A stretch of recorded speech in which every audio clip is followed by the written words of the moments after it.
તમારી સાઇન્સ કે જે સજેસ્ટ કરે છે કે ટાલ પડવાની શરૂ થઈ ગઈ છે. મેજોરિટી પેશન્ટ્સને આ સાઇન્સ 2 થી 3 વર્ષ લેટ ધ્યાનમાં આવે છે.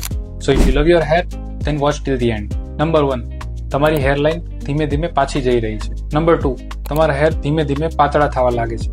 નંબર 3, તમારી હેર પાર્ટિંગ લાઇન વધારે વાઇડન થઈ રહી છે. નંબર 4, ટોપના હેર્સ સાઇડના હેર્સ ની કમ્પેરિઝનમાં ઓછા ગ્રો થાય છે. એન્ડ નંબર 5, તમારો ક્રાઉન એરિયા ધીમે ધીમે વધારે વિઝિબલ થતો જાય છે. જો આમાંથી એક પણ સાઇન તમારા સ્કાલ્પમાં દેખાઈ રહી છે, ધેટ મીન્સ કે તમારી ટાલ વધી રહી છે.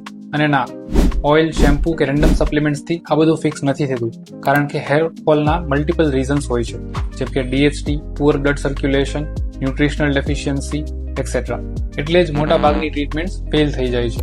અમે વિવિધ સ્કિન કેર ક્લિનિકમાં દરેક પેશન્ટનું ડિટેઇલ્ડ સ્કાલ્પ અને હેર એનાલિસિસ કરીએ છીએ અને એક કસ્ટમાઇઝડ, ક્લિનિકલી સ્ટ્રક્ચર્ડ અને ક્લિનિકલી પ્રૂવન વિવિધ પોલિસેવ પ્રોટોકોલ ફોલો કરીએ છીએ. આ પ્રોટોકોલ બધા જ રૂટ કોઝિસને એક સાથે ટાર્ગેટ કરે છે. રિઝલ્ટ તમે જાતે જ જોઈ લો. સો હિયર્સ વોટ યુ ડુ. જો તમે સિરિયસ છો તમારા હેર ઇશ્યુને ફિક્સ કરવા માટે, તો આજે જ અપોઇન્ટમેન્ટ બુક કરો. Bald or bold, it's up to you. Difference is just an appointment અવે.